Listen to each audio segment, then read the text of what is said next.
History, history. Can you see, little boy, what you mean to me? Can you see how sweet our love has long grown to be? It's time to see the happiness I feel inside of me. Knowing one thing, darling, this love will always be two lovers. History, ain't that two lovers? History, peaches and cream, candy too. Cheers for joining us on another episode of the History Boys Abroad 2017. First podcast of the year, and we start with a wee slant on the historical side of things. The usual format of reviewing a player's career, reviewing a game or a season or a cup run will continue, but this podcast is a wee tiny bit different. Basically, we thought it would be cool to have people in the Celtic community come on from time to time, intermittent podcast, to talk about their Celtic background in their subtler Celtic moments, personal moments that have caused them anguish, joy, amusement, or just basic nostalgia. And basically, we just want to talk about their Celtic story. The first episode, I'm joined by an old pal of a pal, Paul Kennedy, also known as PK. How you doing, Paul? Good, Tony. How are you? I'm doing not bad, mate. Thanks for coming on to the first episode of 2017, and also the first, I guess, episode of the History Boys Abroad. Know Your History, for want of a better name, but it kind of works. So, first of all, do you fancy introducing yourself and giving us a wee bit of a rundown on your Celtic background? Yes. So, I'm down in London. Been down in London for 12 years. Grew up in Ayrshire, back up the road. Went to a kind of local non-denom school, so very, very few Celtic fans where I was growing up. So it's my mum's side of the family. We're all big Celtic fans. My dad's a Partick Thistle fan. And it took me a wee while to kind of get into football and start to take more of an interest. So it was actually quite late when I started going to games. But obviously got the bug through my mum's brothers, and that was it, really. Yeah, it's funny though, because I know you through everybody from the south side of Glasgow, and in my head everybody goes to Holyrood, but you didn't. It's funny because I had this conversation with obviously one of our mutual friends not long ago actually, and he was surprised that he just assumed that I went to Holyrood, but my mum went to Holyrood. I think my gran taught at Holyrood as well, so yeah. There's definitely a south side link there. Absolutely, the south side. So you're a team based in London, and it's not exactly abroad. You know, we are based abroad. I'm in Spain, and the other guys are in other places. How did you end up in London? So it was more of a kind of work opportunity thing. I'd come back from travelling, moved to Glasgow, kind of round about the millennium, and was working in Glasgow in bars and stuff, but just didn't really know what I was going to do with my life. And I had cousins on my dad's side of the family that lived down in London, so decided to come down, stay with them, try and save some money, go travelling. The plan was to come back to Glasgow, but just settled down here really, really quickly. It's a great city. There's always loads of stuff going on, and there's plenty of Tims and Tim Boozers to kind of get the games and stuff. So it's good. My next question was going to be, how is it? Like, how does it compare being a Tim in like a big metropolis like London compared to I guess a smaller metropolis in Glasgow, wherever you've been? It was interesting at first, right? Because I've been quite lucky with all the places that I've lived across London. There's always been a Celtic boozer close by.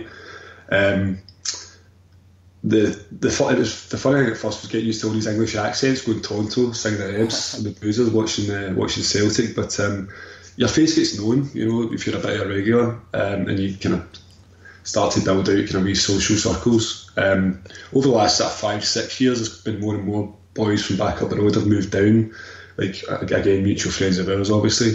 So we've built up a wee community in East London, and we kind of settled down in the Yucatan and Stoke Newington as a local, as a base. Aye, that kind of touches on why I've asked you to come on. We'll talk about that in a second, as to, you know, that Celtic community, that you've actually made something from that. But with regards to, so you say you drink in the Yucatan pub, and like, I also want to ask, like, after a big defeat or something bad that happens with Celtic, is it the same living in a big place like London? Can you really escape it, or is it like still in your face? Basically, are there Huns? Are you working with Huns? Are you involved with anyone like that, like socialising with any of those sort of guys? I mean, I know one or two that live down here. Obviously don't watch games with them and stuff, but it's interesting because I moved down here in 2005, right? And I met a lassie not long after I came down. And it was obviously Marm and Neil's last season, first season after Larson had left. So build up to the last game of the season, you know, obviously party atmosphere, we feel really positive about the game.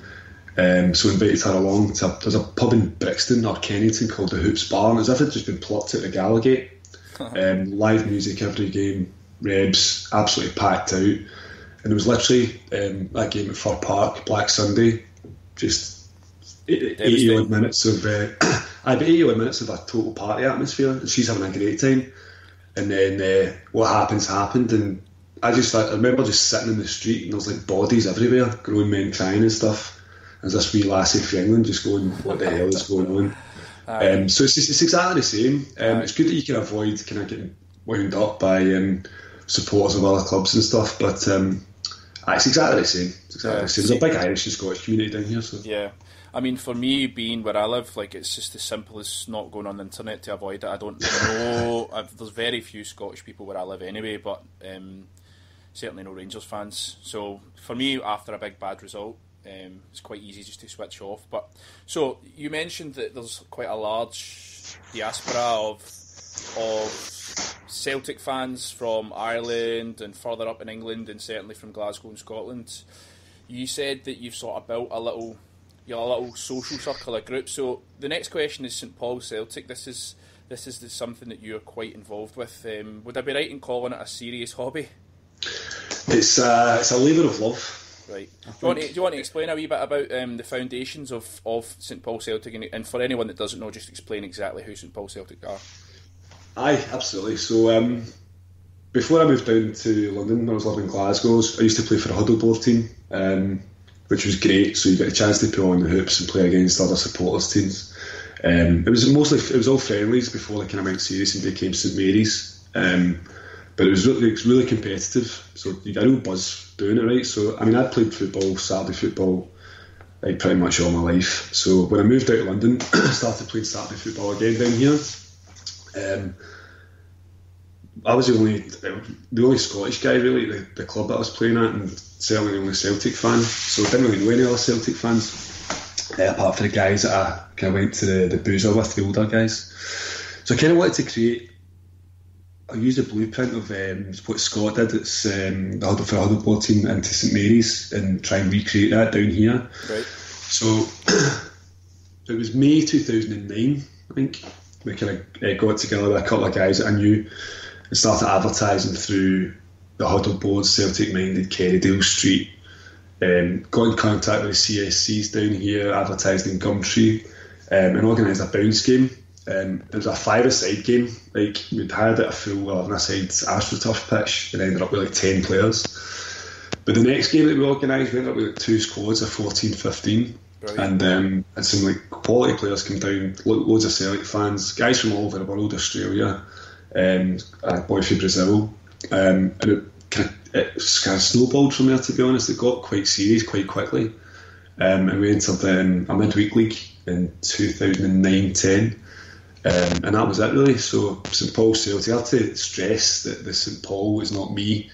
And it's named after the patron saint of London, which is a mate of mine's idea. But it's been brilliant. I mean, it's kind of growing arms and legs from there, really. It's been a great kind of centre point, focal point for guys moving down from Glasgow over from Ireland. Yeah. Because London can be quite a cold place, so she's got the makings of a social circle here. It really helps, and to be honest, like the guys I've been playing with for the last 5-6 years, well, we've become kind of best mates. Excellent. So that's Paul Celtic. A couple of questions. Where do you? I want to ask.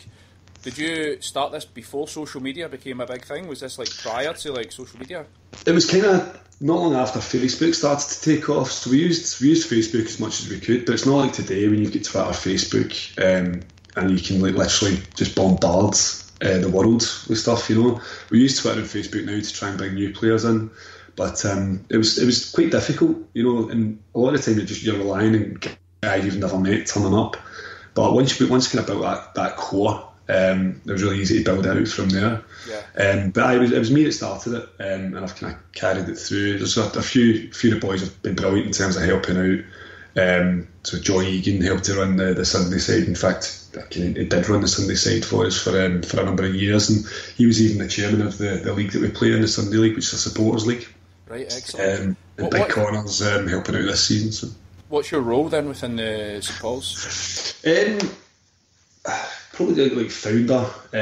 It's interesting because we kind of split the responsibilities. So these guys still play. So John and Connor are still playing. So you kind of need those eyes on the sidelines. So we kind of work together. Putting the squads together, picking the teams, deciding how we're going to set up, and then throughout the game, just kind of running substitutions and stuff. But just almost taking a kind of a lead role, I suppose, on it, and just sharing the responsibilities with those guys. Do you play? I don't know, so I've had to retire twice, and I've currently got torn hip cartilage. Although I'd now qualify for vets football, so played my first vets game last weekend, which was honestly it was brilliant, man. I really miss playing. What can you describe what vets game is? I'm not sure what that is. It's over 35s. It's like walking football, basically. Oh, I mean, there was guys almost twice my age playing. I was the youngest guy in the park. But it's good fun, man. It's good fun. Aye, so what age are you yourself then of just playing vets football? The grand old age of 35, so I've literally just qualified for it. Aye, you're pretty much the same age as me here. So a couple of questions about St Paul's, and just be very honest. Who's your best player? Right, this is a tricky one because a few of the guys are hopefully going to be tuning into this, but we've got a young guy, Andre Cetanu, he's a young Romanian guy, about 22, 23, and he's without a doubt one of the best first touches I've seen at this level of football. He's absolutely rapid as well, so he got a Players Player of the Year last season. But Nicky Ward is a guy that you know. Yeah. He got a Managers Player of the Year last season. I've still scored more goals than he has over the last 5 seasons. I've been retired for 3. Excellent. But he's a good player. But to be honest, we've got some cracking players. We've got some new guys in during the summer. A couple of boys up the roads who fitted in really well. We had a great start to the season. So Aberdeen are our kind of main rivals in the league, and we play like a group stage in the cup at the start of the season, and they scudded us 7-1. Still trying to bed in a lot of the new boys at the time, but we went back down to them in the league and beat them 2-1 in their patch, so we've got 100% league records. Yeah. We won the league last season.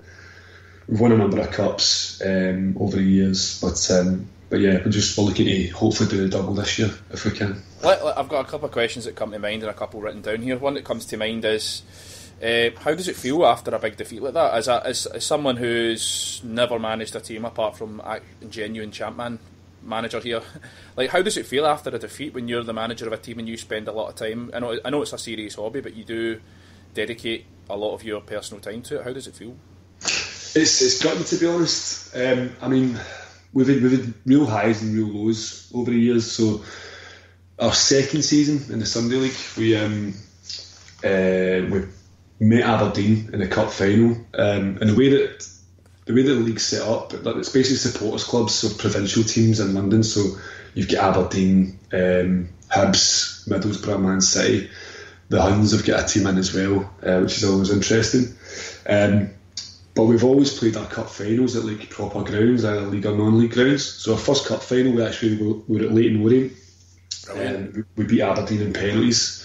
Kind of cracking story. Kind of ripped off Bertie Auld from Lisbon.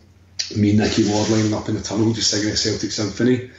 There's a few Aberdeen boys with big Celtic fans that I know from back up the roads. One of them was obviously pretty gutted that was lining up for Aberdeen and us, and he jumped up and fucking tried to G the Aberdeen players up. He jumped up and heated one of the roof tiles off. Brilliant. Came out onto the park and somebody launched a green smoke grenade onto the pitch. So it's absolutely unbelievable. Amazing. So that's a proper high. But I mean, we've played Aberdeen 3 cup finals now, and they've beaten us in 2, which is pretty gutting. But like, it's just about trying to kind of get the players G'd up, because they're obviously not as gutted as I am in the touchline, but I've mellowed over the years. I used to be a bit of a screamer and a shouter, but I've tried to calm down. Excellent. You mentioned that you have a Romanian guy playing for you. Do you have quite a lot of different nationalities playing for you? And if you do have quite a wide net, how do they find you? Obviously, they don't really have an affiliation with Celtic, I guess. How would they find you? Do you want to actually give us your information? What, on the club? Aye, so regards to if someone wants to contact you so our Twitter handle is St Paul's, at St Paul's Celtic, so STPAULSCELTIC, or you can email us at londoncelticfc@gmail.com, and we're also on Facebook. It's hard to avoid this, to be honest, so when we go on campaigns to try and find players, the chances are we've probably reached out to you. But if anybody wants to know more or wants to get in touch about playing, give us a shout through one of those. Are you always in a? Is there like transfer windows, or are you always recruiting? Is it a constant window, or? We try. There's no transfer windows, so you can sign players at any time. But we try and have a big intake in the close season. So we've kind of stepped it up a wee bit over the last couple of years. We've got a couple of boys that work in kind of social media and marketing. So we used like Facebook paid marketing campaigns like in the summer before. And this summer was brilliant, to be honest. We had 3 or 4 guys that have come in and gone straight into the first team. Really, really talented players, and they've made a real difference, and it kind of shows with our results. But in terms of the guys from all over the world, we've got Andre, young Romanian guy just now. Most of the boys are Scottish and Irish, a few English boys as well, to be honest. The majority are Celtic fans, but there's a couple of Liverpool, Man United, a Swansea fan. So there's a good mix. It must be quite a daunting atmosphere to come into, because not only are you a bunch of rowdy Scottish Irish guys, but we're all mates as well. So I can imagine it can be quite intimidating if you're a bit of a shrinking violet. But the boys are brilliant in terms of helping young guys bed in. We don't really tolerate arseholes. So yeah, try and make it as easy for them as possible. That sounds pretty cool, man. So you're like bedding them in, and you're bringing them in and making them feel welcome. I guess that's the kind of environment you want to play football in. I want to ask, where do you play your home games? We play our home games between Hackney Marshes and Mabley Green, so East London. Away games can be anywhere across London, but East London's our base. Right. What honours have you guys won? So we play our home games between Hackney Marshes and Mabley Green, East London. We kind of know the guys that run the Hackney Marshes Football Centre. It's a kind of almost world famous venue for grassroots football. So most of us live in East London, so that's why we base ourselves there. Away games can be anywhere across the city, so a bit of travelling involved when we're away from home. Honours, as I said, we've been quite successful in the 7 years that we've been around. Our first season we won the league, or the Division 2 that we were in, so we got promoted in our first season. We won the Division 1 title in 13-14, and then again last year in the Dave Baster Cup, they call it. It's named after a guy that used to be involved in the league that passed away sadly. So we won that in 2012-13. But we started off playing in a midweek league, so county football is kind of similar to junior football up the road in terms of standards, but London doesn't really have a county league. So the Islington Midweek League, which is FA affiliated, we get it's an FA development league for referees going into the football league itself. It's played up in Market Road up in Islington, but the standard was unbelievable. But we kind of punched above our weight for a few years, and we won a couple of trophies there as well. So the Islington Gazette Cup and an Invitation Cup as well. But we were well liked in that league. When we won the Gazette Cup, we got a trophy at the end. We were just buzzing. We just all burst into the Celtic song. So you've got all these bemused Londoners, like the league committee, opposition, just going, what the hell's going on here? But it was good fun. Excellent. So last question about St Paul's, unless you want to add anything, what formation do you play? So, can I try to pick a formation that suits the guys that we've got, right? So it's about getting the best out of the players that we have and making the most of the kind of more talented players that play further forward, are more creative or using the pace. But we line up 4-3-3 most of the time. I've tried to get us to play 3 at the back from time to time, but the boys aren't having it. But 4-3-3 works really, really well for us. Excellent. When's your next match? Tomorrow, actually. We're away to Hull. In fact, that's going to be in Hackney Marshes. Weather's looking a bit ropey, so hopefully it's going to go ahead. But we played them a few weeks ago and we beat them. Was it 5-2, 5-3? We beat them. We had a bit of a nightmare at the back, but we've always got goals in us, so hopefully it'll be another positive result tomorrow. Excellent. So tomorrow being Sunday the 15th, we're recording this on the Saturday afternoon. We'll get your details onto the Twitter today, so if anyone who is in London who follows me or you on Twitter can pop along and support you guys or whatever they're doing. So that's excellent. So as I said, the idea here is to have guys like you that are deeply involved with Celtic for their entire life to talk about their personal moments in the podcast. We spoke before this, and we've been speaking all week basically about what you wanted to do with regards to some things that you've chosen. You've went for one extreme low, one game that's completely forgettable that nobody would even know exists, except for you, obviously, and one absolutely fantastic result for Celtic. So let's start with your first story and why. So the games that I chose, as you said, you're looking for something a bit more subtle that people maybe don't remember, but there's a proper low in here, but they're all kind of at poignant moments of my history as a Celtic supporter, and they're things that stick out, and I'll kind of go into a bit more reasons why when I kind of talk through the games. But as I said, I grew up in Ayrshire. All my mates were Rangers fans, couldn't really afford to go up to Glasgow to go to games, so my first game wasn't until 1994, so I was 13, I think. And it was actually a midweek friendly against Blackburn. Nothing to write home about that game. I think Willie Faulkner scored the winner. Chris Sutton started, having signed from Norwich. Blackburn, of course, won the league that season, which was a world away from the season we ended up having. But it was not long after that. It was my first game on my own, and it was a 1-1 draw at home. I say home in inverted commas because we were at Hampden that season to Kilmarnock. And it was kind of archetypical at the time, just a pretty shite game. We got quite lucky in the end with the equaliser, but it was epitomised by an absolute howler from both Mark McNally and Gordon fucking Marshall. And that's kind of why it sticks in my memory, because it was brutal. I'm going to tell you the team: Marshall, Martin, McNally, Mowbray, Boyd, McGinley, Grant, McStay, O'Donnell, Collins, and Walker. And the game was 1 each, and I think the scorer was McGinley. Is that right? Pat McGinley with a back heel. That's right. And it was like the 80. I think it was like 5 minutes for time or something like that. But it was weird because we'd actually started the season really, really well. We're coming off the back of a 4-game winning streak in the league. We beat Ayr United in the League Cup away, but we weren't destroying teams. We beat the Huns at Ibrox, that 2-0 game, Collins free kick and McStay.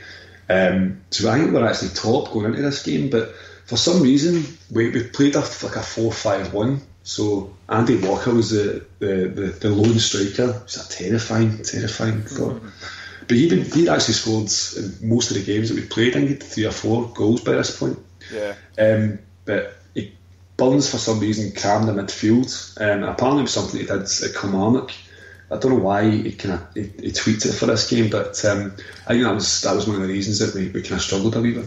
I've got a theory on why he maybe changed the formation. I've got two theories. One is probably untrue. One is that he was new. It's Tommy Burns' first season. We covered this in the previous episode of History Boys Abroad, which was episode 20. Maybe he was just trying out new things, but if you're on a 4-game winning streak, why change it? My second theory, which was probably more realistic, is that he knew Kilmarnock as a team, because he came to Celtic from Kilmarnock, and he maybe thought, I know this team, I've not long left them, I know how they're going to play, stack your midfield, they're going to line up, and this formation is going to combat what they can offer. You might go into something there, because he'd obviously just joined, and it was funny because I was listening to the Tommy Burns podcast that Ian Gilly did, and it just brought back all these memories of being really, really pissed off about that season. Just the way that we were treated, from the tapping up fine for Burns to playing at Hampden and being charged like £500,000 to play that season. But you may be onto something, but see when you're thinking about setting up to contain Kilmarnock at home, it kind of speaks volumes about the kind of state that we were in at the time. And listen to that team. I mean, the goal itself, McNally and Marshall, was just it's an absolute howler, isn't it? So we know that this was Tommy Byrne's first season. We know how the season goes with regards to trophies and stuff like that. Well, a couple of questions regarding this season as a whole. Can you describe it from your perspective? How weird it was attending Hampden on a regular basis compared to, being at Celtic Park? It's funny because it's probably the first season that I started going to games. I've been to Hampden a couple of times before for Scotland games, so it was strange. It was just a kind of strange atmosphere going in. In Hampden, the capacity at that time at Hampden was about 37 because they were kind of doing it up. But we're still, I think that Kilmarnock game we had 28,000, so it was about 3/4 full. It was just, I mean, I hate Hampden, to be honest, as a stadium. It's just pish. I don't think I've got any good memories of going there, to be honest. No. But it just meant that when we did move back to Paradise, like just the buzz of going to games there, just kind of made it a bit more special again. Yeah, to be honest, I've never heard anyone say that they like Hampden. No, I mean, even now, like, it's just for a national stadium. The thing I hate about it, similar to Wembley, right? The gradient and the stand is really kind of low. Yeah. So it's just the atmosphere's pish. I mean, Celtic Park's great, so you're kind of right on top of the pitch. Yeah. But Hampden, I've got no love for Hampden, to be honest. Yeah, that's what I quite like about some of the Spanish stadiums. They're very, very on top of the pitch. They're almost steep. Like in the Bernabeu, like it's like a bowl. It's a very, very steep incline, so you're right on top of the pitch. Whereas Hampden is just like a big open plate. I'm not a fan of it. I've been to Hampden more times than I care to remember, but for me, it's just an extremely poor national stadium. Who was your first Celtic hero? Paul McStay. Easy. Without a shadow of a doubt. I mean, there was other players. I mean, I'm probably going against most Celtic fans in that. I got a soft spot for Peter Grant. But a lot of the donkey work that allowed Collins and McStay to go and create, But McStay was without a doubt my absolute hero. Yeah, I mean, Peter Grant gets a raw deal because maybe he wasn't as flashy or as good as McStay, but he was a solid Celtic guy and he was always there. And obviously he comes back to Celtic and he was Mowbray's assistant, I think. He was, which kind of sells my memory of him a wee bit. But you try and focus on the players as players rather than when you come back as managers. It doesn't always work out, Right, what's your next moment then? What's your next memory? So the next one's a sore one, as you well know, and it's the League Cup final that season against Raith Rovers. Showing his amazing stamina and running power already, Boyd. Another chance on this time, must be the equaliser! It's Andy Walker for Celtic. The goal's been coming. 32 minutes of the first half gone. And Celtic get the goal they deserve. Yeah, you can see this coming up, and once again, as Galloway's courageous enough to get in the middle, good sensible header, and there's Andy Walker in a position where all strikers, good strikers, should be. This is Collins. Good goes for Nicholas, that's Walker! And tapped in by Charlie Nicholas! Nicholas is surely now won the cup for Celtic. 6 minutes left. Andy Walker hit the post and Nicholas swooped for what surely will win the match for Celtic. Yeah, it's a good ball for John Collins, but this is a problem with changing to a back four. There we see Andy Walker, loads of space on the edge of the box. Tremendous effort. But there's a reaction from Nicholas, gets in ahead of the defender. Very strange to choose, as I said before, but I think it was the moment that I knew that I was completely hooked in Celtic, and that was me. I was in it for eternity, because listening to you and Gary again in the Tommy Byrne's episodes, got a kind of similar timeline, because we're similar ages, Yeah. In terms of this season, you start to understand more, you form your own opinions and things, and you just get it, you know. So it was this game that I remember sitting afterwards, just watching it in the living room at my mum's, crying, and she's like trying to tell me to kind of grow up and it's only a game and stuff, and she's like absolutely mad Tim now, you know. I have to calm her down. So it was quite interesting thinking back to that moment. Telling you to grow up when you're 13. It's a bit tough. Exactly, shocking. It's a bit tough. So, Gordon Marshall was in goals again that day. Mike Galloway, Tom Boyd, Mark McNally, Tony Mowbray, Brian O'Neill, Simon Donnelly, McStay, Charlie Nicholas. The goals were scored by Andy Walker and Charlie Nicholas. I think Celtic were actually winning until the last couple of kicks of the ball, and then what happens? Gordon Marshall. Gordon fucking Marshall. When you're watching it back, like I've watched it quite a few times.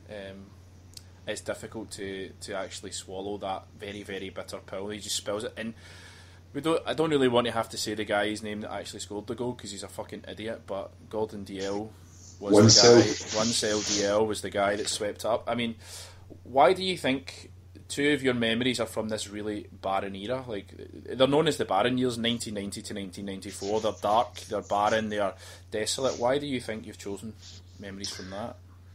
I think it's important. Like, the state of the club just now, they're on a massive high, right? There's a real feel-good factor about Celtic. Just everything Celtic related is amazing, right? We obviously had the highs during the O'Neill years, the start of the noughties, I feel like. So I think it's important to remember these dark days, right? Because it's probably Celtic's nadir. And to have gone through that, you know, and experienced that, start supporting Celtic when we hadn't won a trophy in 6 years, we're finishing fourth in the league. It's good to remember those times so you can enjoy the success even more. But I think it's just because it's just that time when I just, as I said, just started to get it. But Tommy Burns, I just absolutely love Tommy Burns. I mean, Tommy Burns is one of the biggest reasons I fell in love with Celtic, because he just cares so much about it as a player, as a manager, coming back as a coach. But the football that we played, obviously not this season, the flashes in this season to be honest, but subsequent seasons were just incredible. And I think, again, go back to your the Tommy Burns episode that you did, he was working with one hand tied behind his back, fighting Farry at the SFA, you know, playing at Hampden, just like dealing with having to deal with Fergus McCann, who's like a fantastic figure in Celtic's history. But it was tough for him, and I think you guys said the right man at the wrong time, but exactly. I don't think anybody else could have done it, and I'm glad that he was there when he was, because as I said, he made me fall in love with Celtic. Excellent. So you kind of answered my next question. Celtic were being ran it was a very unusual time for Celtic, and I think I made the comparison in the Tommy Burns episode where it's almost like a completely different team, different club altogether, the one that were in the 1994, 1995 compared to where we are now. As you say, it's a bit of an era these days, and I mean, there's nothing negative coming out of Celtic at all these days, and it's almost as if this is as good as it gets. So, like, it would be nice to be further in Europe, but domestically it just doesn't seem to be as good as this, apart from O'Neill. But anyway, we'll talk about that later on. I want to ask you for your third and final choice of your game. What would you say? So again, it's kind of not really a subtle memory, and everybody's going to remember this game, but it's kind of poignant in terms of my own history. But it's the 3-1 win in Amsterdam against Ajax in O'Neill's second season. Yeah. Would you call it a modern classic? Absolutely. I watched it back the other night, and I kind of missed it because I was coming back from travelling. I've been in Australia and I was flying back from Bangkok, and I caught like most of the game in London when I got back.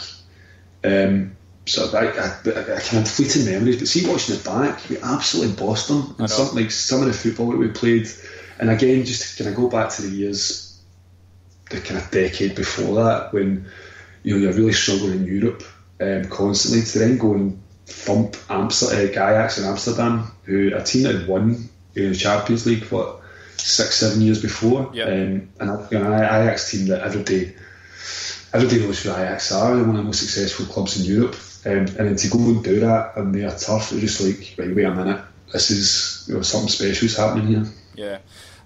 So it was 2001, August the 8th, 2001, and as you say, to be honest, the scoreline kind of flattered Ajax. I think 3-1, it could have been 5-1.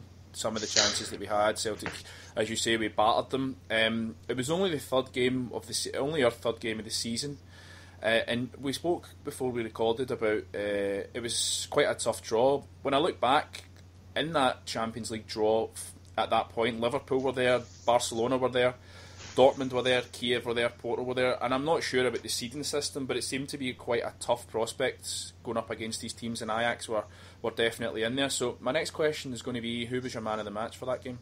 It's a toss-up between the two white guys. I think they was involved in so much of the game, but I think Bobby Peta shades it. I mean, Didier Agathe was a phenomenal player. Peta obviously wasn't a team as much over the course of his time at Celtic, O'Neill's tenure anyway, but just the way that he took his goal, just how involved he was in a lot of the other passes of play. Obviously back in Holland, I think he was looking to show his family and friends what what it was all about, how he was doing, which there was a quote from him I was reading the other day. So I read the same quote, and he said that it was more of a personal thing. He had like a real point to prove because he was back in Holland. He had left Holland, he came to Celtic. I mean, he was quite unknown when he came to Celtic. He played for Feyenoord, who are Ajax's biggest rivals, and I would agree that Peta was man of the match. But if we were to talk about the goals, the two wide men's goals, whose goal was better, Peta's or Agath's?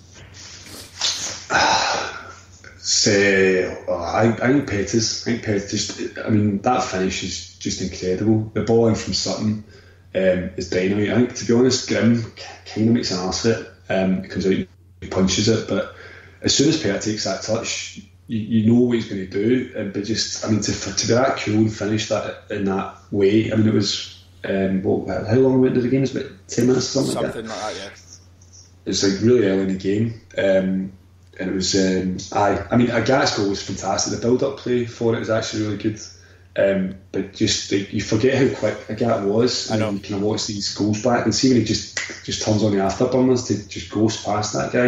It just makes the finish look so easy. The finish is quite underrated. He absolutely roasts the guy. The one thing that stood out about watching this back was Larsson's pass to him. Did you remember seeing that, where like it's like kind of a half volley?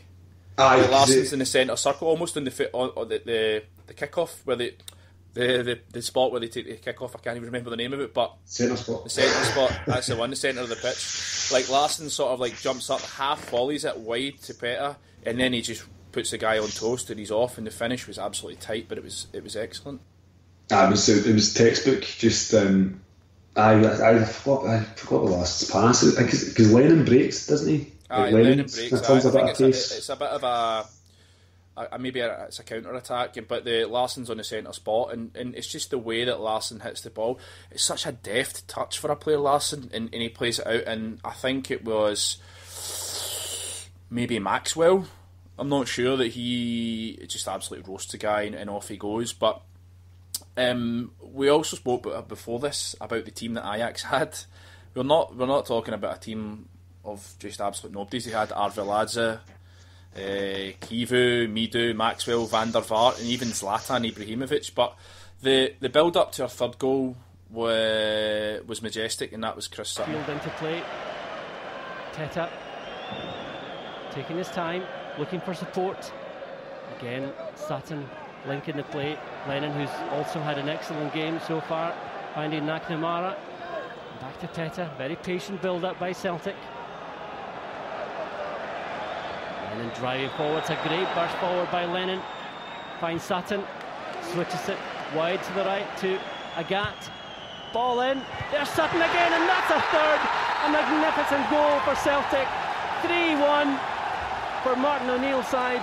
And again, a fantastic finish by Chris Sutton. Great ball in by Didier Agathe. And a thundering header from Sutton off the crossbar, leaving Grimm with no chance there.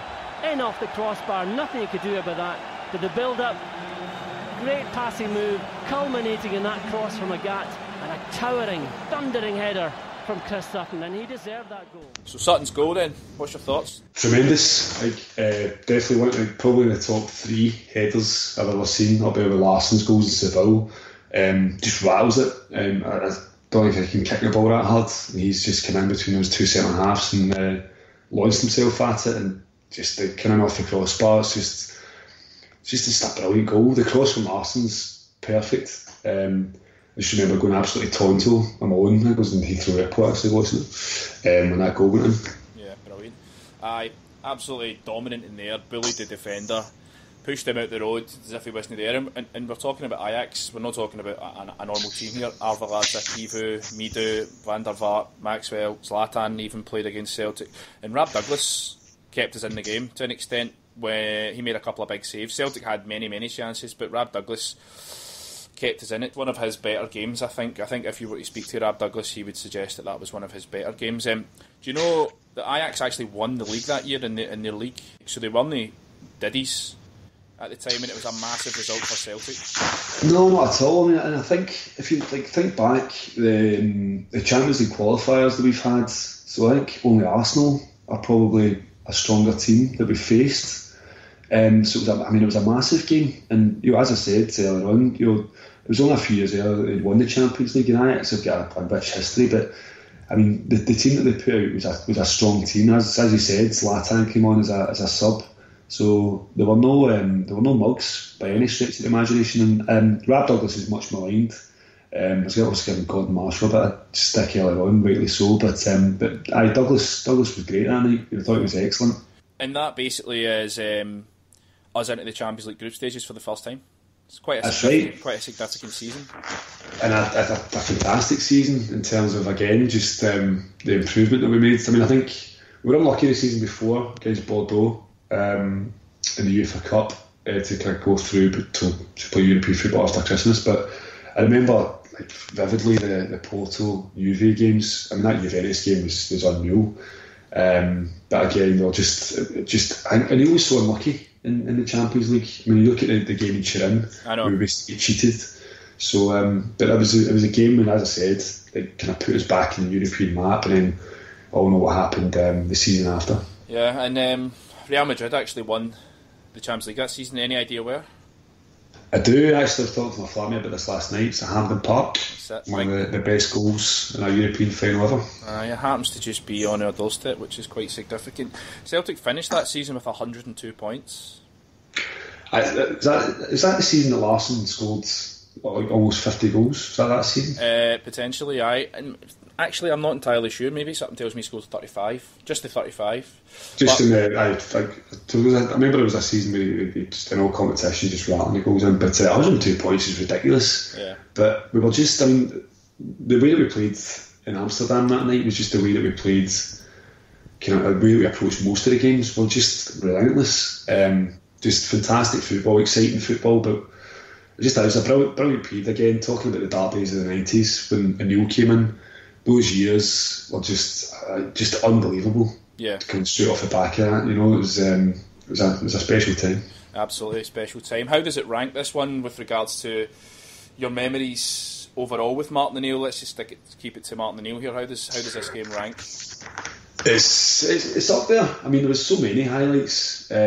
I mean, again, I'm probably weird in that the Seville season's possibly my favourite season as a Celtic fan, despite us winning nothing. Obviously, coming a ball here away from winning pretty much everything. So there's so many highlights, so many memorable players, absolute heroes and icons, and obviously Martin O'Neill himself. So it's up there, probably in the top 5 for me. I think. As I said at the start, the idea for these chats with guys like yourself is to not talk about the obvious games, the big games that we win, the 6-2 games and stuff like that. To talk about the games that are kind of forgotten or absolutely forgotten, but they have some sort of emotional tug with guys like yourself. But I mean, that's quite a nice way to round off the choices. A definite subtle classic, and it's probably quite a clear memory for most Tims of our age or older, and it was about 17 years ago. The current chat these days, modern day Celtic with Brendan and how things are going, do you agree that there's an echo between the Martin O'Neill team from then and the team we have now? I think so. I think it's just having somebody in charge who you have complete and utter confidence in as a fan, and you can tell the players have got complete and utter confidence in him as well. I mean, I was delighted when he got appointed, and you saw how many fans turned out at Celtic Park when he was unveiled, if you like. But I mean, I'm a season ticket holder now. Ridiculously got my first season ticket when I lived in London. I've been in quite a few games this season, and just there's just that proper buzz about the place again. The last few years have been tough with Dyla, and even like before then, Lennon, with some of the football that we played. It just wasn't that. It was hard work at times, but this season it's just been phenomenal, and it's non-stop, and obviously what's going on over the river as well. Just the gift that keeps on giving. It's just what a time to be alive. So, if we want to move on a wee bit, there's not much happening modern day Celtic, but this week we made a signing, a Bhoys. I just want to ask you a couple of quick questions about modern day Celtic before we wrap it up here. A Bhoys come in. I think he's one of the most expensive teenagers that we've ever signed.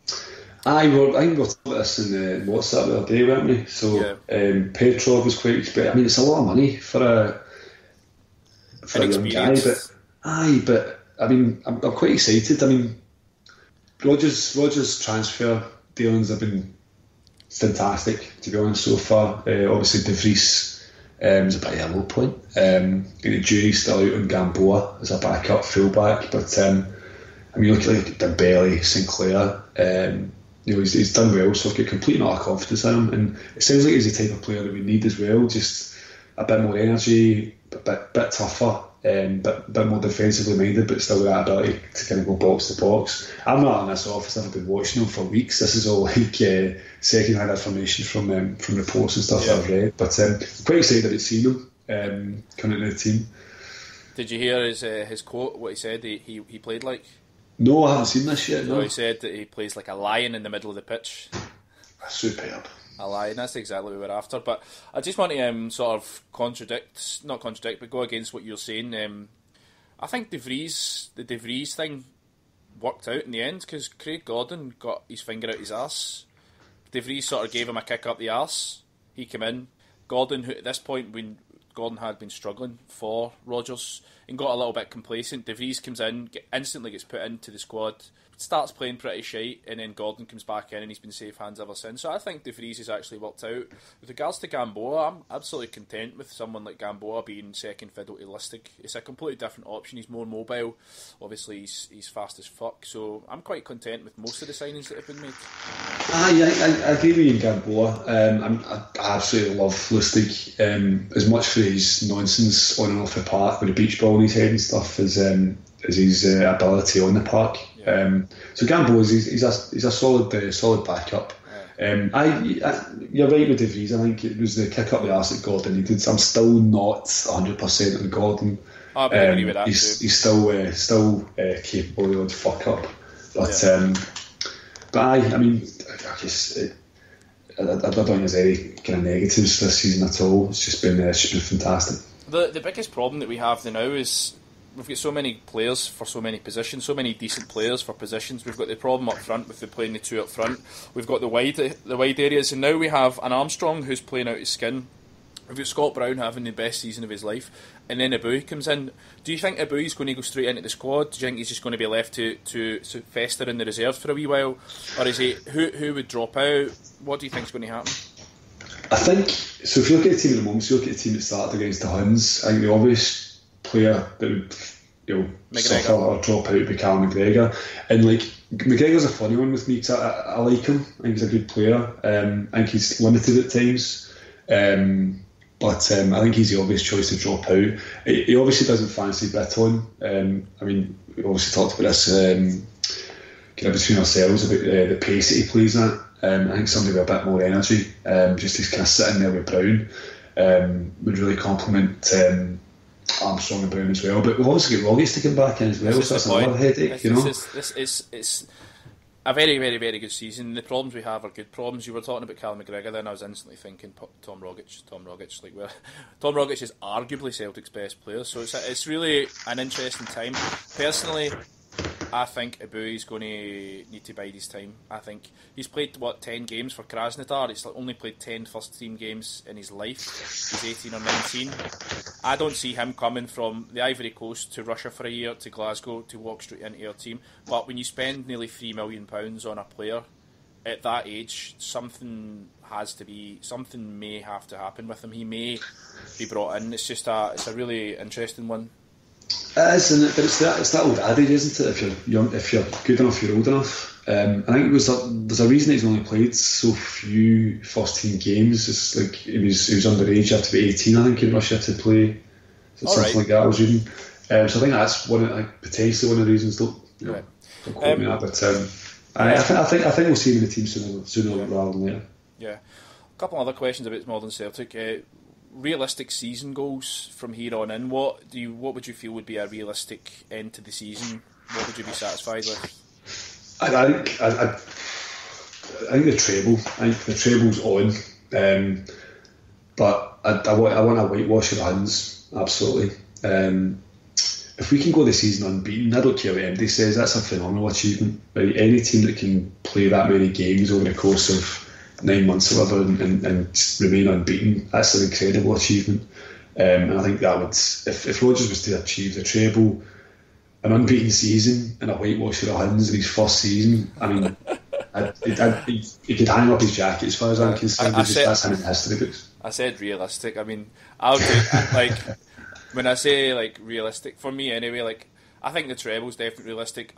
See if we'd done all three, this would be chalked up to being one of the greatest seasons in our history. The whitewash of the Huns I actually think is very probable. I don't think we'll go unbeaten.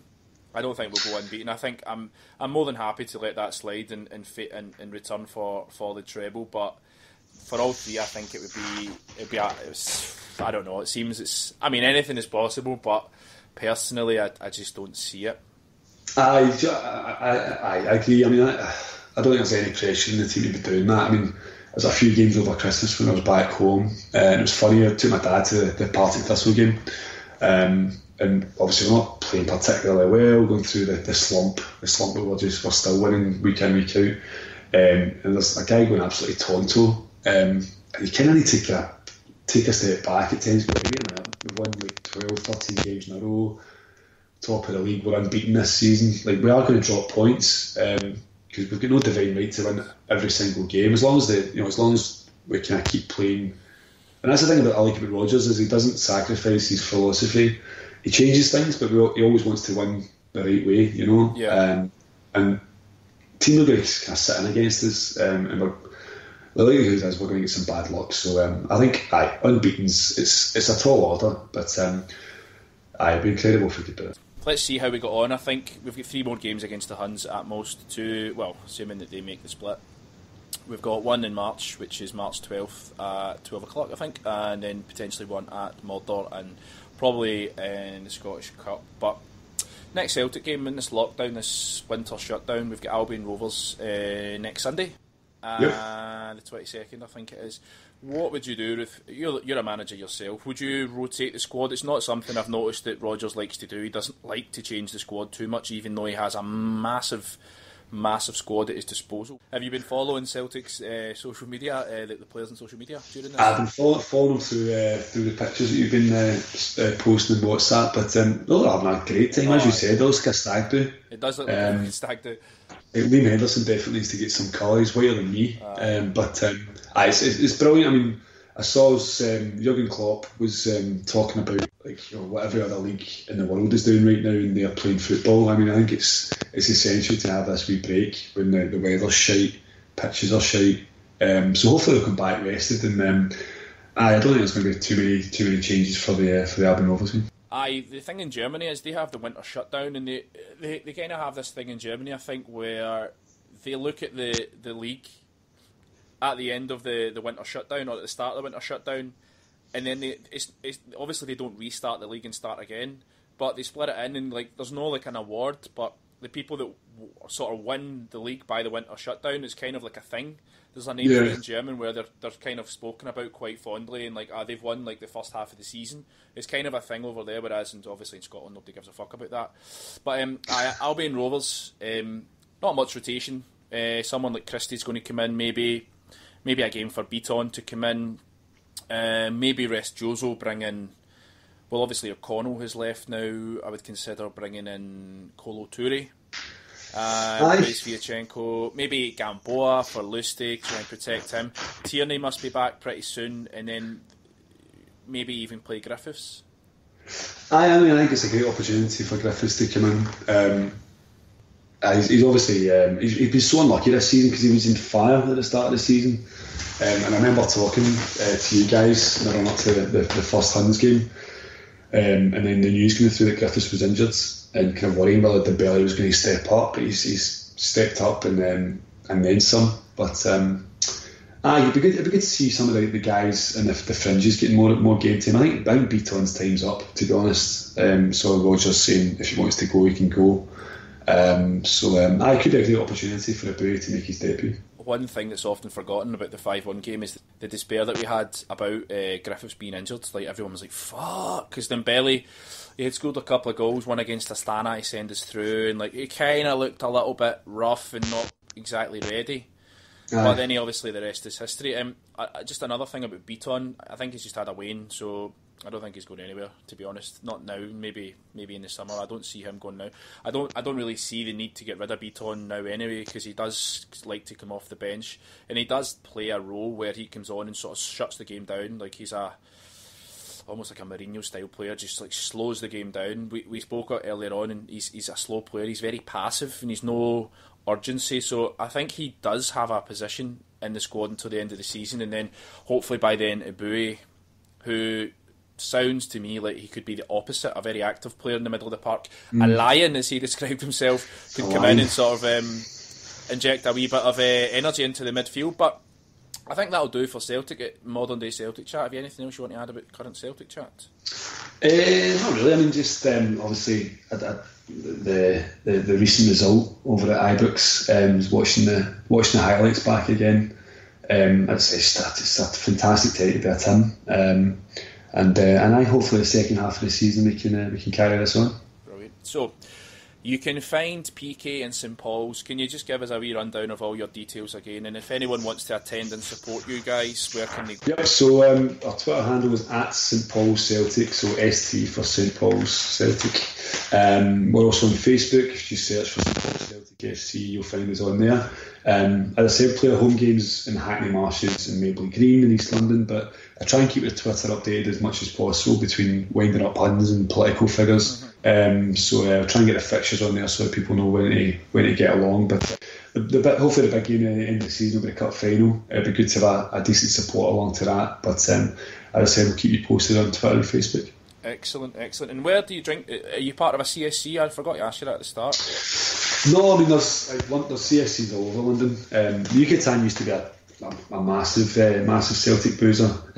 Still a Celtic pub, but the kind of Celtic crowd's been dwindling over the years. It's starting to pick up again, but that's where we watch the games, over in Stoke Newton High Street. But I mean London's just chock full of Celtic bars. Some absolute crackers as well, live bands and whatnot. So there's plenty of choice. Excellent. So thank you very much for joining us, Paul, PK, Pablo. We're part of the Hail Hail Media Network. You can find our entire back catalogue on there. All our pods are kind of timeless, I guess. You can pick them up anytime because we're exclusively talking about historical-based things. If you want to contact us, we are historyboys@gmail.com, which is BHOIS, as if you need to know that. Or you can just send us a tweet, which is probably easier, at Boys Abroad. So cheers for the follows, cheers for the comments, cheers for the chats, and I'll speak to you soon.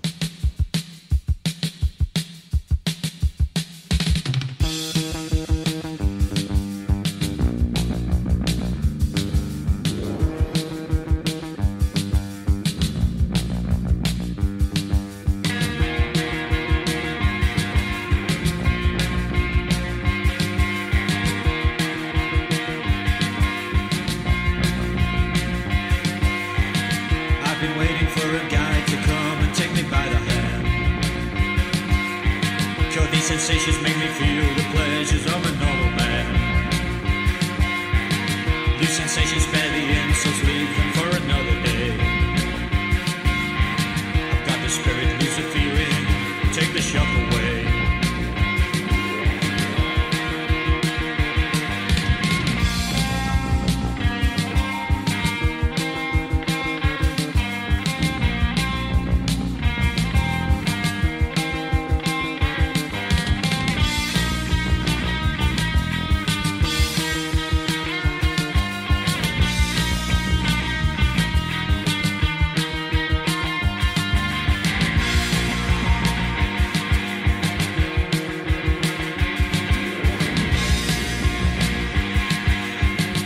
getting faster, moving faster now, it's getting out of hand. On the 10th floor down the back stairs, into no man's land. Lights are flashing, cars are crashing, getting frequent now. I've got the spirit, lose the feeling, let it out somehow.